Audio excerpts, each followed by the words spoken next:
নমস্কাৰ আপোনালোক সকলোকে আপোনালোকৰ মৰমৰ চেনেল ইংলিছৱালা MSCলৈ স্বাগতম। আজিৰ এই ভিডিঅ'ত ইতিমধ্যে হৈ যোৱা আসাম পুলিচ ABEBৰ এক্সপেক্টেড কাট অফ সম্পৰ্কে আলোচনা কৰিম।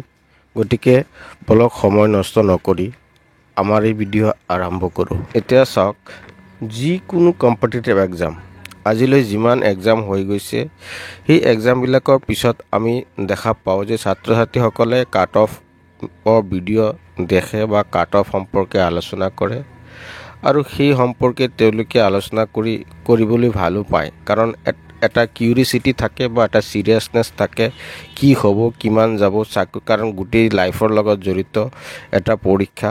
গতিকে ই স্বাভাৱিক কথা যে কাট অফ সম্পৰ্কে আলোচনা কৰাটো। ইউটিউবাৰসকলেও কি কৰে, কাট অফৰ ওপৰত ভিডিঅ' বনায়। একচুৱেলি কাট অফৰ ওপৰত ভিডিঅ' বনালে এইটো কোনেও ক'ব নোৱাৰে যে একজেক্ট কাট অফ কিমান যাব। গতিকে আমি যি কাট অফৰ ভিডিঅ' বনাওঁ সেইটো হ'ল যে এটা এক্সপেক্টেড কাট অফ বা এটা প্ৰেডিকশ্যনহে আমি লগাওঁ যে এইখিনিৰ পৰা এইখিনিলৈ মাৰ্ক যদি থাকে এইটো এটা ছেফ জোনত থাকিব। কিছুমান নিয়ম আছে বা কিছুমান কিৱৰ্ডছ আছে বা কিছুমান এৰিয়া আছে, সেইবিলাকৰ ওপৰত যদি আমাৰ ডিপ এনালাইচিছ কৰাৰ কেপাচিটি থাকে তেতিয়াহ'লে কাট অফৰ ভিডিঅ' বনালে সেই যিটো কাট অফ বা এটা ছেফ জোন যিটো প্ৰভাইড কৰা হয় ষ্টুডেণ্টবিলাকক, সেইটো কি হয় 95 বা 98% কি হয় চিয়'ৰ হৈ যায়। যদিও একজেক্ট বা 100% চিয়'ৰ নহয়, 2-1 মাৰ্কৰ উলট পালট হৈ যায় কেতিয়াবা, কিন্তু অন এন এভাৰেজ ক'ব গ'লে এটা ভাল আইডিয়া আহি যায়।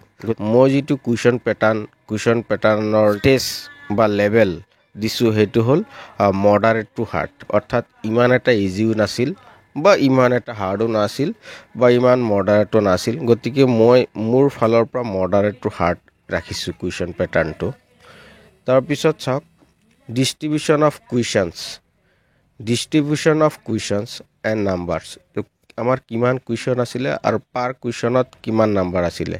এতিয়া চাওক, জিকেৰ 40টা কুৱেশ্যন আছিলে আৰু প্ৰত্যেকটো কুৱেশ্যনত আমাৰ 0.5 মাৰ্কছকৈ থাকে, অৰ্থাৎ 40টা জিকেৰ 20 মাৰ্ক আছিলে।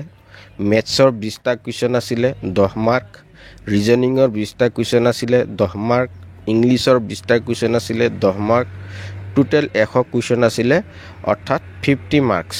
এতিয়া কথাটো আমি চবেই জানো, যিহেতু পৰীক্ষা আমি দিছোঁ, কিমানটা কুৱেশ্যন আছিলে সেইটো কথা আলোচনা কৰিব নালাগে, কিন্তু ইয়াতো কিছুমান কথা ইম্পৰ্টেণ্ট কথা লুকাই আছে, সেইটো আমি জানিব লাগিব। কুৱেশ্যন পেটাৰ্ণ হাৰ্ড টু কি আহিছে, মডাৰেট টু হাৰ্ড আহিছে, ইজি টু মডাৰেট আহিছে, এইটো কিহৰ ওপৰত ডিপেণ্ড কৰিব? সেই কুৱেশ্যনৰ ওপৰত ডিপেণ্ড কৰিব কোন কেটাগৰীৰ কুৱেশ্যনত কিমান কুৱেশ্যন হাৰ্ড আহিছে, কিমান কুৱেশ্যন ইজি আহিছে। সেইটো যদি আমি এনালাইজ নকৰোঁ তেতিয়াহ'লে কুৱেশ্যন পেটাৰ্ণ কি হ'ব আমি কেনেকৈ গম পাম?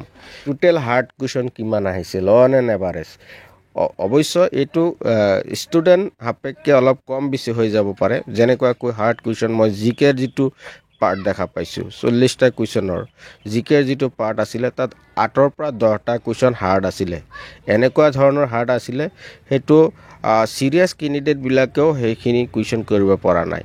হয়, তেনেকুৱা কোনো ষ্টুডেণ্ট হয়তো আছে যে গোটেইখিনি কৰিব পাৰিছে বা 2-এটা কৰিব পাৰিছে, যিসকলে এনালাইজ কৰিছে, মানে এনালাইজ কৰিছে, কাৰেণ্ট এফেয়াৰ এনালাইজ কৰিছে। সেই কাৰেণ্ট এফেয়াৰ এনালাইজ কৰা ষ্টুডেণ্টখিনিয়ে সেই জিকে 8টা বা 10টা কুৱেশ্যন কৰিব পাৰিছে, আৰু যিসকলে ৰেগুলাৰ এনালাইজ কৰা নাই কাৰেণ্ট এফেয়াৰ, সিহঁতে কিন্তু সেই কুৱেশ্যনকেইটা কৰিব পৰা নাই। এতিয়া চাওক, ৰিজনিঙৰ 20টা কুৱেশ্যনৰ পৰা 5টাৰ পৰা 6টা কুৱেশ্যন ভেৰি হাৰ্ড আহিছে।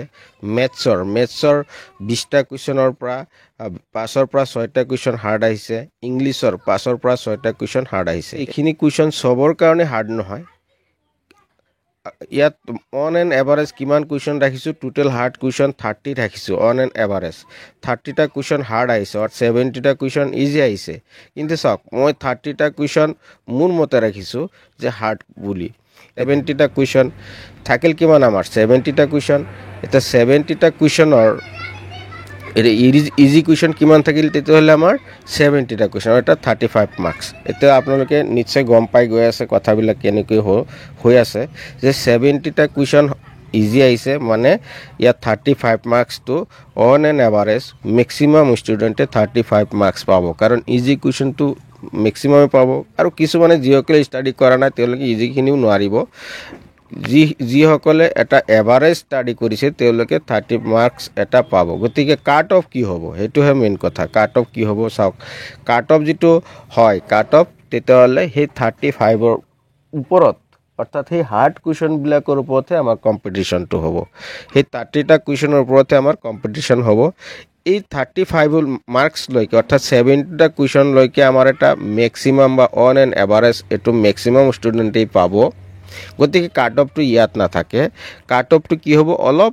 মানে ইয়াতকৈ অলপ ওপৰত যাব মানে 35ৰ পৰা 35 প্লাছ সামথিং কিবা এটা হ'ব কাট অফ গতিকে আমি অনুমান এটা কৰিব পাৰিছোঁ যে নহওক আমি এক্সপেক্টেড কাট অফ এটা কাট অফ যদি জেনেৰেলৰ কথা ক'ব যাওঁতে 35 to 38 মাৰ্কছ অৱশ্য ফিমেলৰ ক্ষেত্ৰত 2 মাৰ্কছ এটা কম হ'ব পাৰে বা কম হ'ব তাক OBC যদি চাব যাওঁ তেতিয়াহ'লে 32 to 37 মাৰ্কছ যদি পাইছে তেতিয়া এটা ছেফ জোনত আছে আপোনালোকে আশা কৰিব পাৰে অৱশ্য ফিমেলৰ ক্ষেত্ৰত 2 মাৰ্কছ এটা কি হ'ব কম হ'ব তাৰপিছত চাওক expected cut of HC student এজনে 28ৰ পৰা 32 মাৰ্কছ এটা যদি পায় তেতিয়াহ'লে তেওঁলোকে ছেফ জোনত আছে বুলি ভাবিব পাৰে অৱশ্য ফিমেলৰ ক্ষেত্ৰত 2 মাৰ্কছ এটা কম হ'ব তাৰপিছত চাওক ST প্লেন 27 to 29 পালে ছেফ জোনত আছে বুলি ভাবিব